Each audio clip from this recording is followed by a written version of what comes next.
this year's Tennessee version of Joe Flacco stepped up during the middle of the season. I love the fact that you can trade players later now in the NFL than you could just 6, 7 years ago. I love the later trade deadline. So what would you define as a Joe Flacco style player? So a Joe Flacco style player who watched the Cleveland Browns last night, he threw for over 300 yards. It's his fourth straight 300-yard game. He's got them as a favorite to go to the Super Bowl. Now, Joe Flacco stepped in midseason after being a free agent, not playing, and has just taken over for the Browns and has them rolling. The question I wanted to look back just for history for Tennessee, who is a player who stepped in, whether it be an injury or whatever, in the middle of the season and completely revitalized the program in a season. And okay, put it this way. I don't want to say revitalized, but had a very strong finish that everybody could be proud of. And I came to a few, and the most obvious clear-cut Joe Flacco was Daryl Dickey in 1985.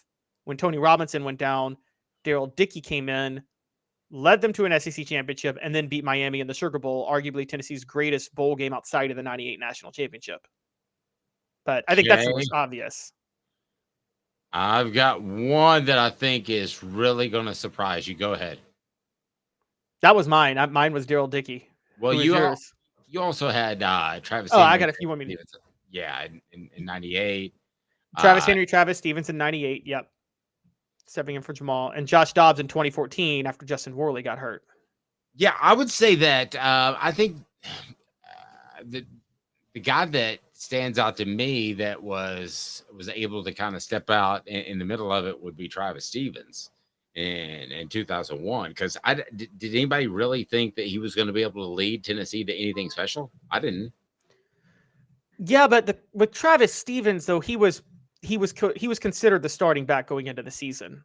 Now he was an underdog who stepped up, because I remember that year Tennessee was number 8, and I actually have old magazines, and the big thing with Tennessee that year was the only reason Tennessee's not top 5 is everybody was skeptical about their running game that year. They turned out to have the best running game. So Stevens was good, but he didn't step in because of an injury. Fulmer and Sanders, to their credit, they were all in on Travis Stevens in spring ball, weren't they? They were fully committed to him.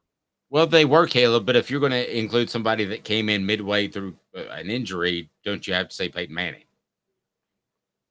Yeah, Peyton Manning would be a good one. Peyton Manning would be a very good so one. Early, he doesn't feel like an injury feeling midway through the year. Yeah, exactly. Like when Peyton Manning came the starter, it was actually the same time when Jamal Lewis went down in 98. But it was like when Jamal Lewis went down, Tennessee had already played Syracuse and Florida. It just felt like they got the meat of their schedule already out of the way, didn't it? When Travis Henry and Travis Stevens came in. Yeah, and you want to hear this too, because I was at the game beforehand selling the little the program, so you get 20 cents and get a free ticket. And that was when Chuck Webb blew his ACL. And I remember where I was when it was announced that Reggie Cobb was going to be suspended. You had the sense Tennessee's running backs were so good. They'll find somebody else. Is that not insane to think how good those guys were? But you just had this feeling like, they'll be okay. How did I forget him? Not Chuck Webb or Reggie Cobb, because you're right, those were amazing in 89, but 1990, how did I forget Tony Thompson? Middle of the season, Chuck Webb goes down. Oh, it was early, but still, like, Dave, I was young, I don't remember, but you might, like, so did it feel like Tony Thompson would easily step in for Chuck Webb? And because he wasn't as good as Chuck Webb, but he was very, very good. No, I think he had 224 yards in his first game against Mississippi State. Subbing for those guys. Somebody check that for me. I could be wrong. I think I'm right on that. Sometimes it's odd for Joe Flacco to work his way in the conversation, but you mean it as an ultimate compliment. So this, while it confused me a little bit, is now what the H? What the? What was he thinking? Release the hounds. The Dave Hooker Show. Keep cool. A presentation of OffTheHookSports.com. What is what the H when it comes to Joe Flacco and the Vols? Well, yeah, it's like what we were talking about. It's Joe Flacco stepped in mid-season for the Browns and now has them on a run to maybe go to the Super Bowl. And it's who is a Tennessee player who stepped in mid-season. Now they had to at least have been on the roster but that stepped in mid-season because of injuries or whatever and had a successful run. That's where I was at with. So that's why I was naming Travis Henry / Travis Stevens in 98, Daryl Dickey in 1985, and Josh Dobbs in 2014, and then yes, Tony Thompson in 1990. Well, that's a great position to take, Caleb. But I could also take the position the guys that came back from the war. I'm talking about guys this year that had that sort of impact. I thought you were going to find one for me this year that had that sort that stepped in. Guys who came back from the war, stepped in and let's chill out. I got this.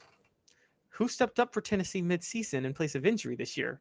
Who? The only one that did it. Who? Wasn't very good at it. Elijah Herring. No. And that's taking one for the team. I feel bad for him. I really do. He knows he can't play Mike. Yeah, that's I'm not being mean to that guy unless he's playing Mike in the middle of 2025 season. That's like, okay, Elijah Herring stepped up the way Zach Wilson stepped up for the Jets this year. Okay. I mean, I'm sorry. Elijah Herring is Tennessee's Zach Wilson. And that I'm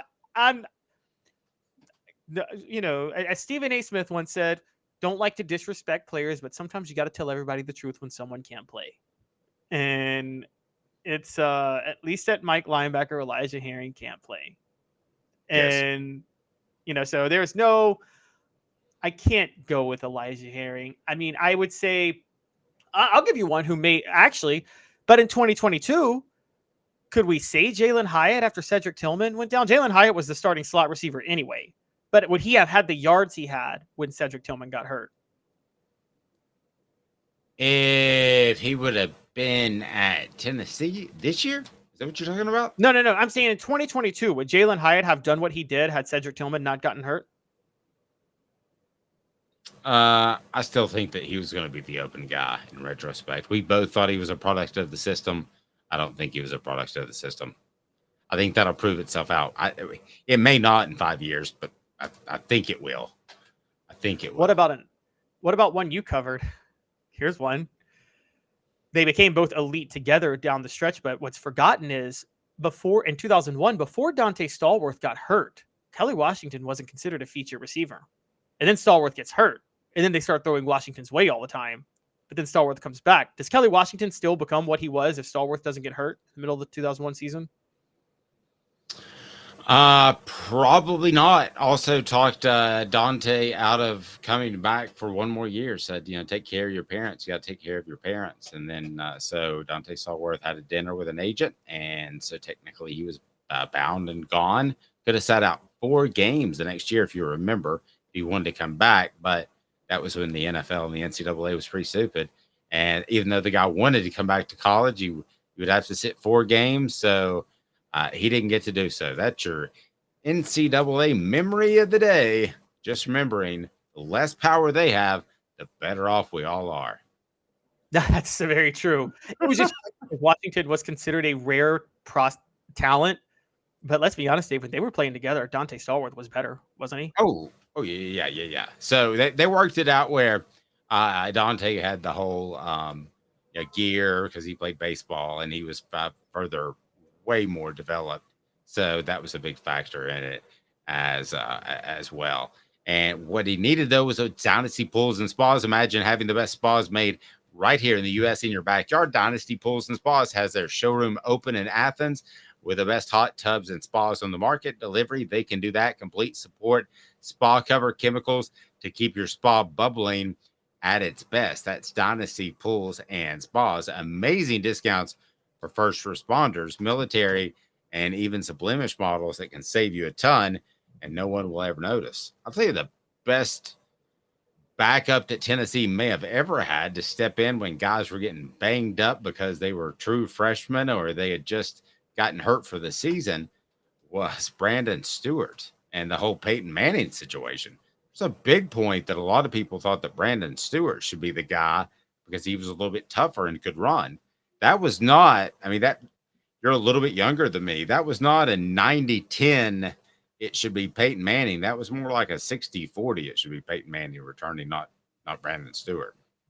Yeah, and I've read articles. I believe Brandon Stewart's family was very upset and felt that Peyton Manning only got the nod because of his family. Well, now that turned out to not be true. Peyton Manning was obviously better, but Brandon Stewart was. Guys, y'all can hate me for saying this all day. Tennessee's not winning the 1998 national championship without Brandon Stewart, because Brandon Stewart was at Texas A&M, Dave, and Texas A&M upset Kansas State in the Big 12 title game. And I'm telling you guys right now, Tennessee was more talented than Texas A&M. Tennessee was more talented than Kansas State. They weren't going to beat Kansas State in the national title, though, because John Chavis, for the life of him, could not figure out the triple option. Who do you trust, Dave? Bill Snyder or John Chavis in a matter of coaching wits? My substitute mail carrier. Between the three of those, I'm going with that guy. Wait, Bill Snyder was a great coach, coaching wits, though. Yeah. But are they going to give me my mail? What are they supposed to do? Give me my mail or coach my football team? Coach the football team. I'm saying Bill Snyder or John Chavis. In a matter of coaching wits, Bill Snyder's offense versus John Chavis's defense, you think John Chavis would have ever figured out the K-State triple option at that time? No, that was not going to happen anytime soon.